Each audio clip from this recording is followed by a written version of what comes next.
New Zealand. Let's go. The undisputed.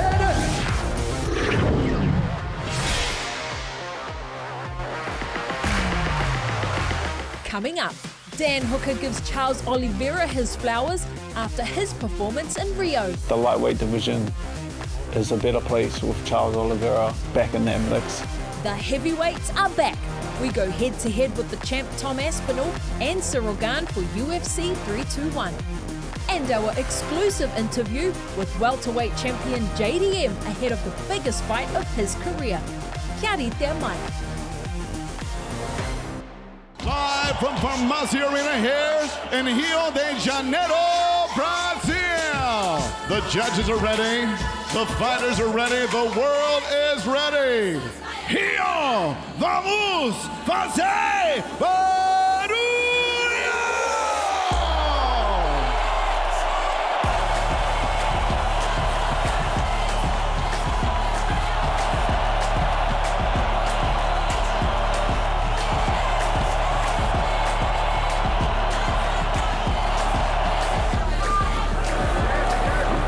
Catches that kick nicely. Nicely done. Look at this. It's a potato park slicer here.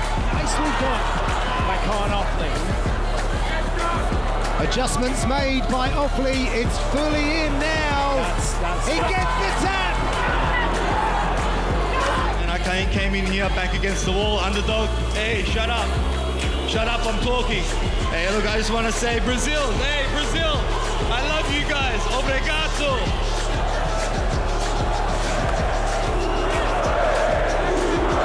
To issue instructions now. Pinto picking up some volume, a little less power, but that's enough. Forgive my English. So basically, I want to give a big shout out to my people in London and England. I'm not in this league now to take part. I'm here to shut this shit down and put my name on the map. So you better recognize. Obrigado tudo. Big Bang Bosh. Shama.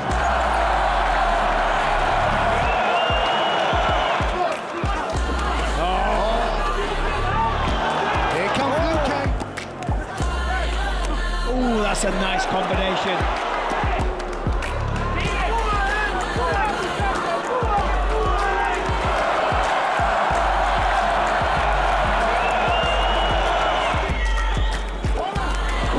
Figueiredo very much used to doing 5-round fights. But he gets an early takedown in round 2 now. Figueiredo looks for an embrace.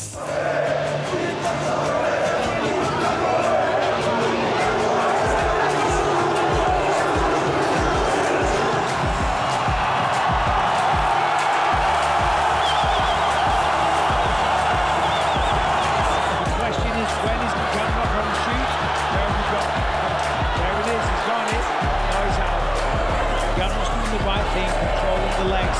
Step. Beautiful work. Takes the back. Stop. There's a shot. Picks it up. Excellent balance by Gamrot. Yeah. And to the back.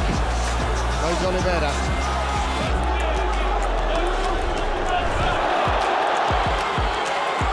Grab the hands.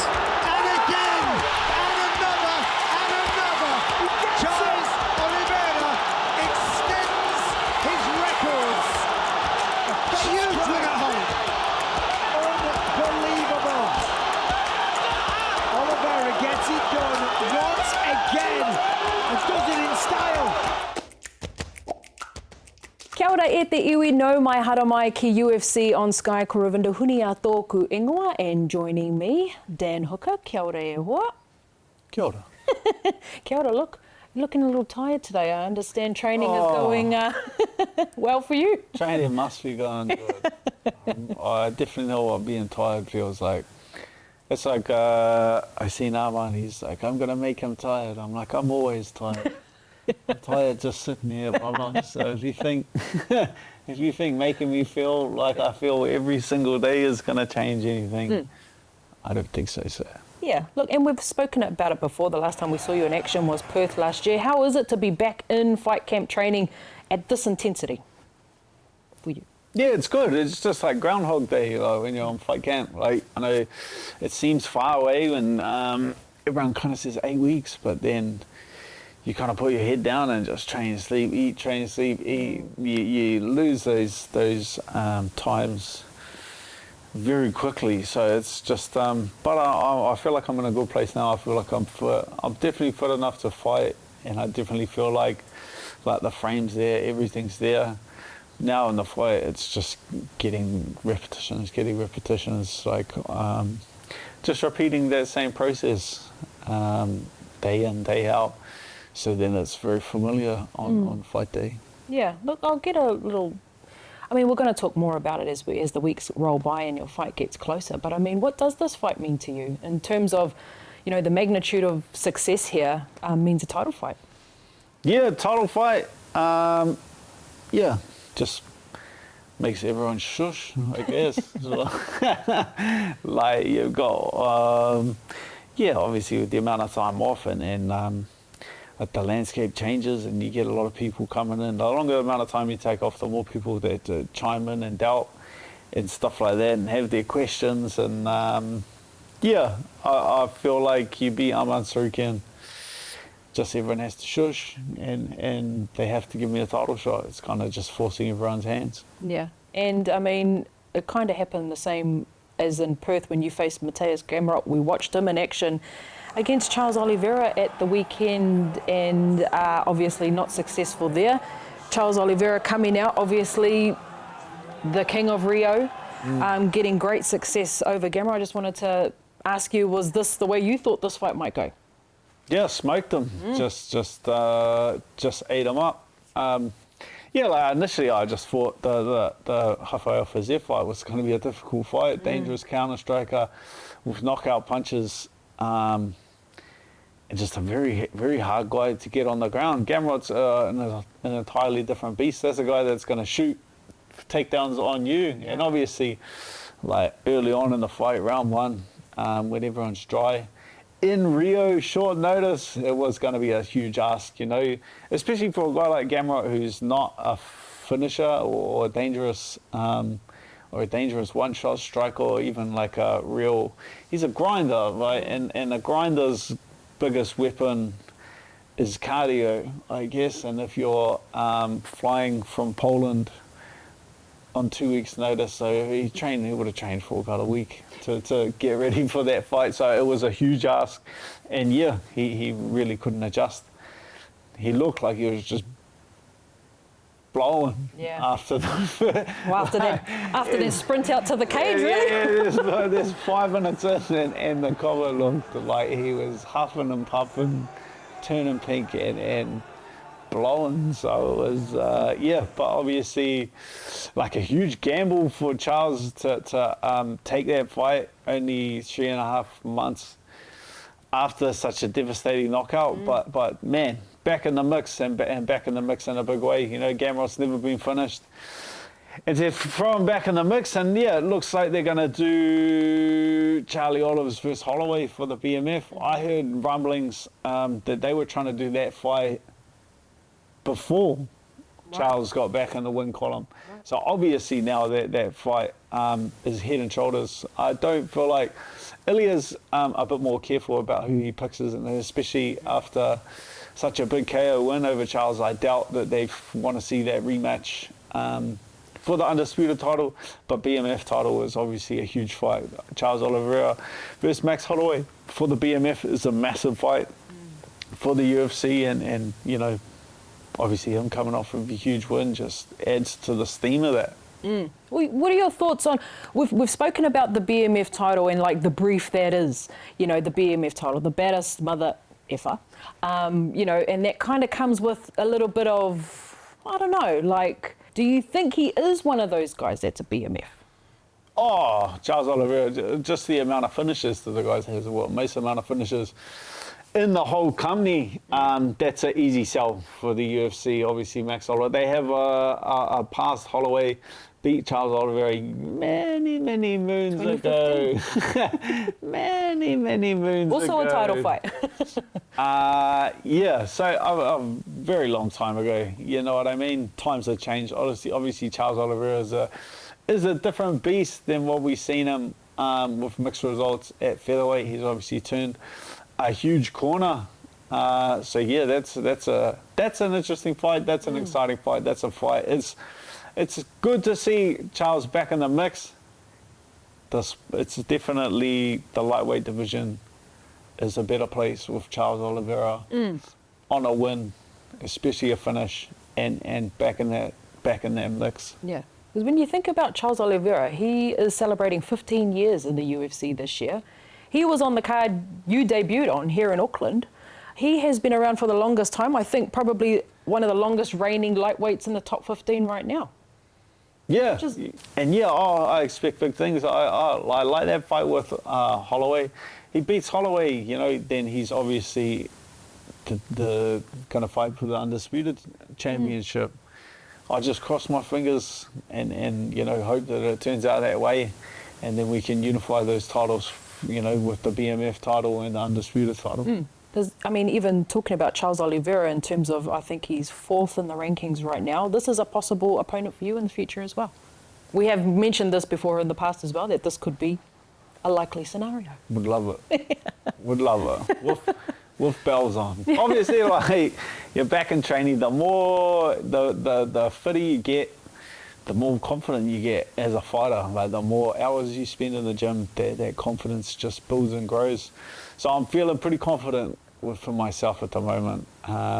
So yeah, it's an exciting fight, but obviously Arman Tsarukyan's a huge test. Yeah, because that's the thing now. People say, "Oh no, you wasted Gamrot, you split decision, or he would have wasted you." It's like, well, that's not really how that works. But yeah, again, you beat Arman Tsarukyan, he beat Charles Oliveira, so then it's shush. So that's all we're going out there to do with Arman Tsarukyan. Is just make everyone give me some breathing space and give them a bit of quiet time. Yes, absolutely. And Whānau, just a reminder, Dan Hooker will be in action in Qatar, November 22nd, when he faces the number 1 Arman Tsarukyan. But up next, the next major pay-per-view, Dan, UFC 321, the heavyweights are finally back in action to fight for the undisputed title. Tom Aspinall up against Cyril Gane. Now, Tom Aspinall has been waiting in the wings very patiently for his chance to get off that interim bout train and fight for this gold beauty right here. Your thoughts on this matchup? I find it quite interesting. I kind of know where my head's going with the results, perhaps. Yeah, but Tom Aspinall. I've got to say it out loud. Yeah, it's going to be a tough ask for Cyril Gane. Tom Aspinall is a very savvy defensive striker. He is a very smart man. And if you think he's going to stand at range and pick shots with Cyril Gane, I would say you're insane. Yeah. I'd say he's going to use his footwork and his distance to kind of pressure Cyril Gane into the cage, get that cage control time. And then if Tom, which I think he will, be able to get Cyril Gane to the ground, I think that's a bit of a wrap for me. But yeah, it's just a good fight to get the division moving. Now that he is the undisputed title holder and the heavyweight championship is on the line, you'll find that anyone will fight anyone on pretty much any notice. Yeah. So Cyril Gane steps up to the plate, but tough ask. Yeah. If there was a way for Cyril Gane to win in your mind, how do you think that would be? I mean, we know Tom Aspinall spends minimal time in a cage. I think he has an average fight time of 2 minutes.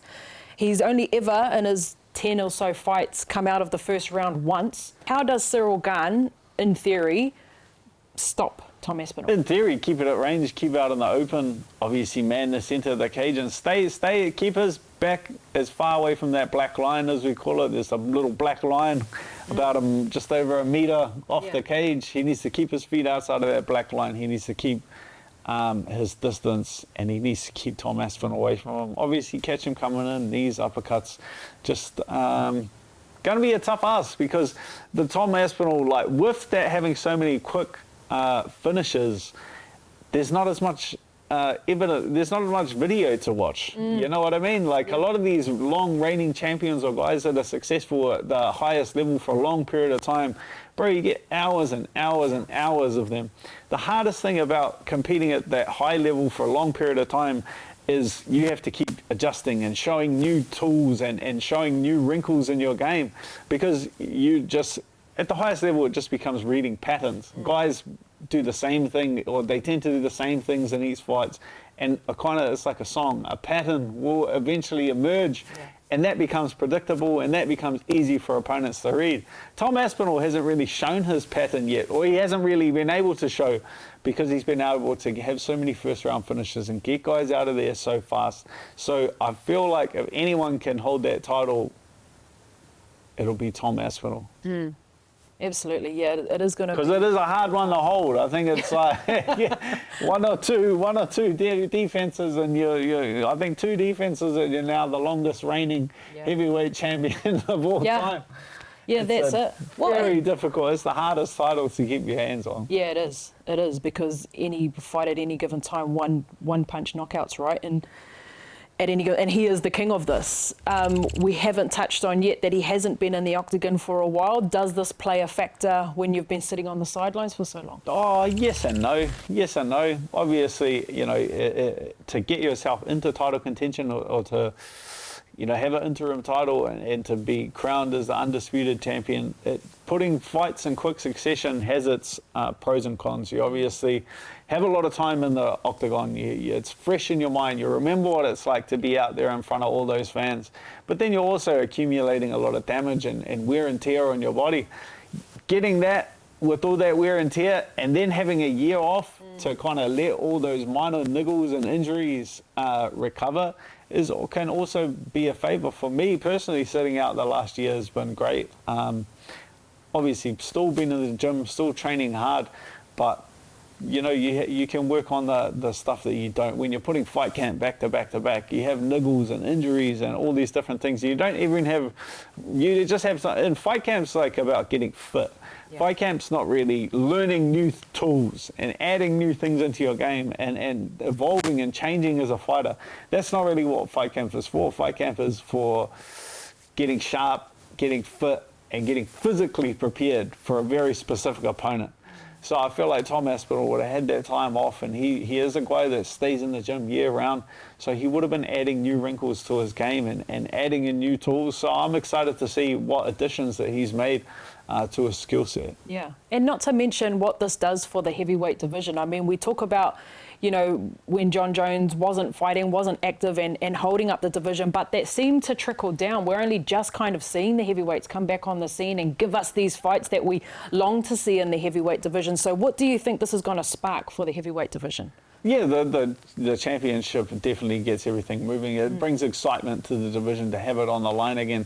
Not many people like the UFC doesn't stop business or hold up traffic for many people. But if they were going to do it for anyone, it had to be John Jones, like in the hopes that John Jones would come back, because he is such a massive star within the UFC and he does bring so much attention. I think he is, of active fighters, he was the highest selling pay-per-view. So if anyone, the UFC was going to do it for anyone, of course they had to be John Jones, but they waited long enough. They had to eventually move on, and so it's going to be exciting for the heavyweight division to get the title moving, and it just gets everyone else in the division excited again. They have someone with the gold who get them out of bed in the morning and to start motivating and targeting them. Yeah, and something for these top guys in the division to start working towards again. The wheel starts turning. I mean, we saw Brando in Perth in action.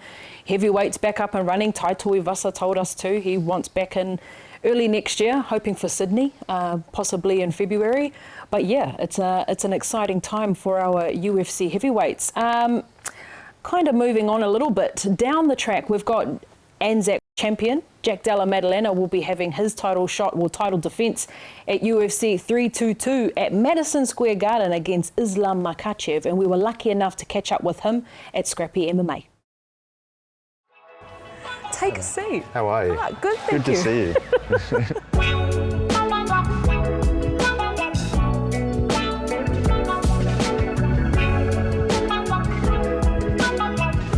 one thing I noticed is that we come into the gym today, classes do not stop. Yeah. You guys have to work around us. That's kind of what's behind this whole gym. Like, it keeps on operating and this is kind of simmering in the background. Yeah, we're talking like, I guess no man's bigger than the team, right? So the team must go on. A lot of the boys have fights coming around, like Eternals around the corner, different fight shows. So yeah, the grind continues. How has life been with the belt? Yeah, I mean, it's just like, yeah, surreal in ways, and then also just like it continues, you know. Obviously you put so much effort into it, and then you get to that point, and then it's sort of like, what's next, you know? There's always bigger fish to fry, so it's just the start of the journey. But yeah, every so often I do have to, I see the bell and I have to pinch myself. Such a good moment for the gym, good moment for the state. Yeah, even just like the martial arts in the state is getting bigger. We got more UFC fighters now, and they're all charging to be the next UFC champion, or at least the next Australian champ, or the next WA-born champ. It inspires a lot of the younger crew in the gym that you just like, you don't need anything special, you just put the work in. You just need a good team around you, and that's exactly what you got, so it just takes the work. 5 minutes to realise all your dreams. Let's go. Because we saw that in your fight with Bilal, that was a huge team effort to get to that point. Yeah, for sure. It's all about the team, you know. I couldn't be there without the team. Obviously the work, like the sparring partners are important, but then just also like the trust in each other, like trust that the coaches are giving me the right guidance, and then they also trust that I'm going to go out there and represent the team. So yeah, a lot of trust, you know, but it's been bonded over many years of blood, sweat and tears. Obviously the goal back then, before fighting Bilal, was to get the belt.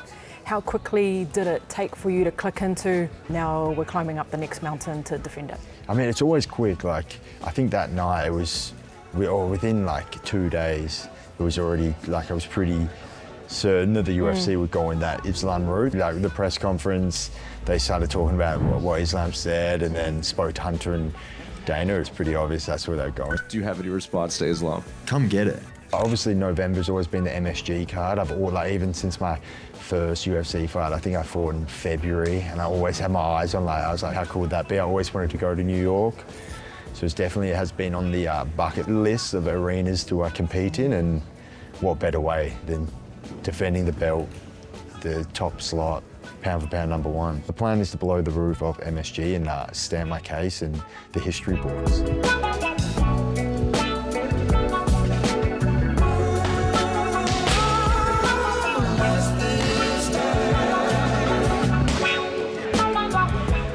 Well immersed in camp, just trying to build every week, you know, just trying to peak at the right time, you know. I've done this many times before, so we've got a good system of how we do it, but it's obviously a lot of hard work, and then just recovering, building back, pushing it again. But it's obviously all about peaking, not too early, peaking at the right time, but feeling good. It's kicked off in a good way, feeling sharp, and it's still got multiple weeks to go, so I feel like I'm in a good spot.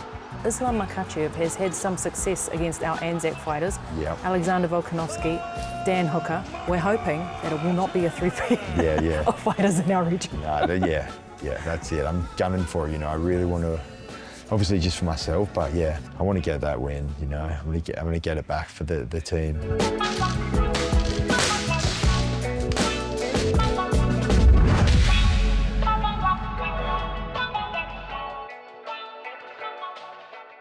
Ngā mihi kia koe, Jack. Thank you so much for having us at Scrappy MMA. That was a pretty cool day, actually, Dan, when we were over in Perth. But, of course, we're going to throw our support behind Jack Della Maddalena, the reigning welterweight champion. Coming up, Islam. Of course, you have fought Islam in the past before, but quite the shake-up in the welterweight division.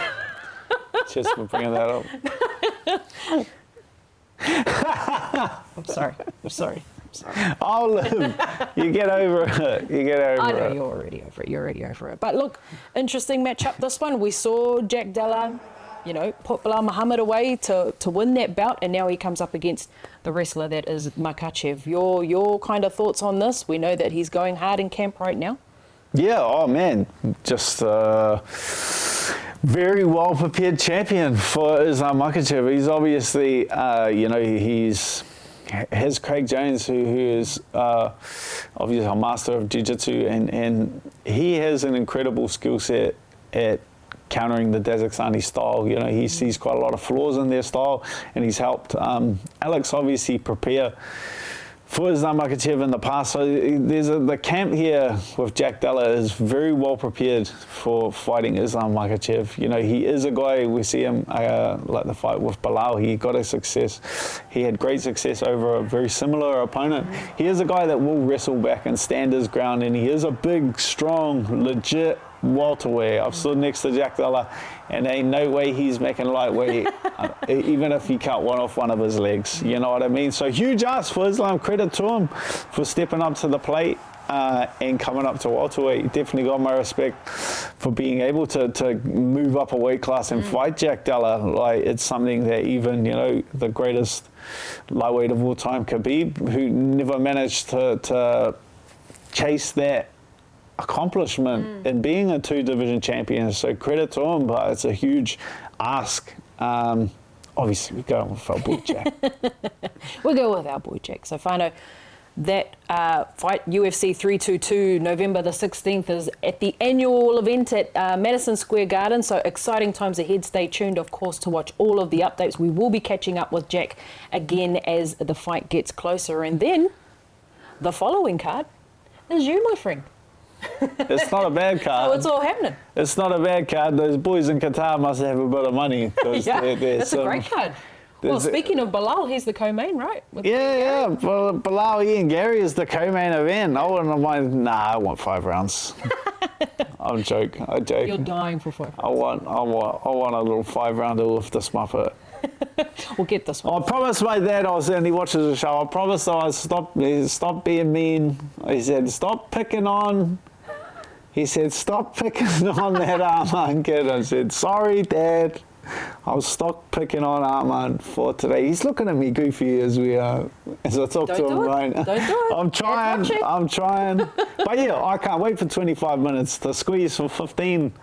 And hold on to someone for 15 minutes is a little bit easier. I'd say anyone can squeeze for 15, but 25, I don't think he can squeeze me for 25 minutes. I feel like this is going to be a bit of fun. Nice. Well, exciting times ahead. As we always say, stay tuned right here, Whānau. Dan Hooker getting ready for his fight. And, of course, Jack Della Maddalena, our welterweight champion, getting ready for Madison Square Garden. This week, though, on Sunday, UFC Fight Night, Derrida versus Allen will be another exciting middleweight matchup. The middleweight division is, of course, up and about. There's a few fights going on there at the moment, so don't miss this one Sunday afternoon on ESPN, and we will see you right here next week. Hei kona mai. The undisputed